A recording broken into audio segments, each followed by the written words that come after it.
to you after the resurrection that changed everything.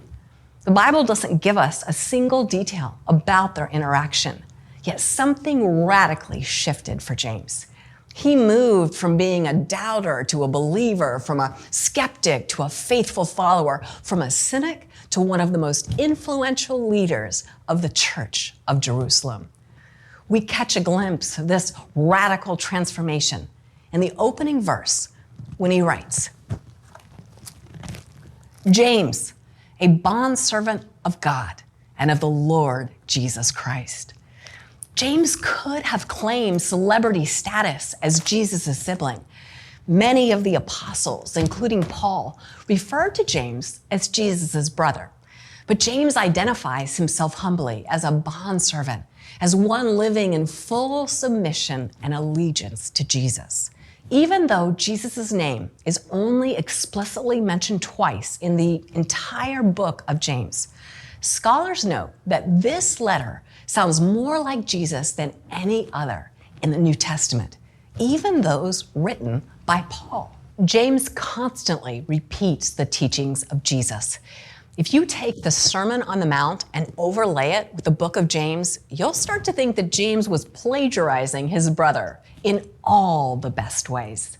Let's take a minute to play a little game called Who Said It? James or Jesus? I feel like we need a little game show music here. I'm going to read a passage from the Bible, and you guess who said it, James or Jesus. Here's the first one. Now listen, you who say, today or tomorrow we will go to this or that city, spend a year there, carry on business, and make money. Why, you do not even know what will happen tomorrow. Who said it, James or Jesus? The answer is James. Let's try another one. When you ask, you do not receive because you ask with wrong motives, that you may spend what you get on your pleasures. Who said it, James or Jesus?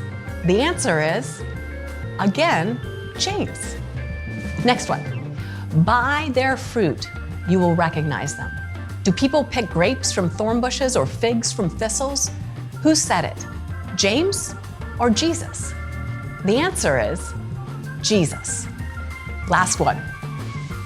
Do not swear. Who said it, James or Jesus? The answer is James and Jesus.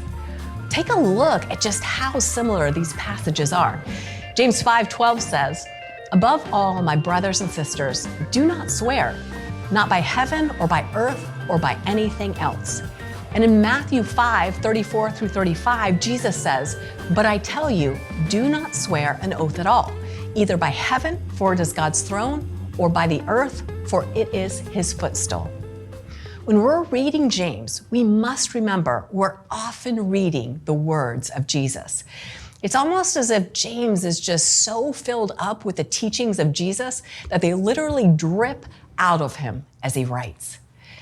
If you want to see just how often James repeats the teachings of Jesus, flip to the back of your study book and you'll see a chart we've created. It is mind-blowing. Now, continuing in verse 1, we see who James is writing to. To the 12 tribes scattered among the nations, greetings. Who are the 12 tribes? They're a collection of Jewish Christian congregations outside of Israel. Many of these Jewish believers fled Jerusalem just to stay alive. They faced persecution from both the Roman authorities, who saw them as troublemakers, and Jewish leaders, who saw them as blasphemers.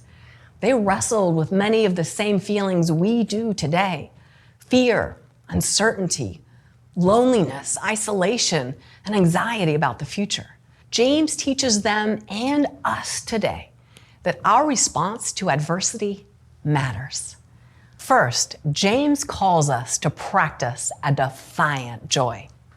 Continuing in verse 2, consider it pure joy, my brothers and sisters, whenever you face trials of many kinds, because you know that the testing of your faith produces perseverance. Let perseverance finish its work so that you may be mature and complete, not lacking anything. Though the trials we face today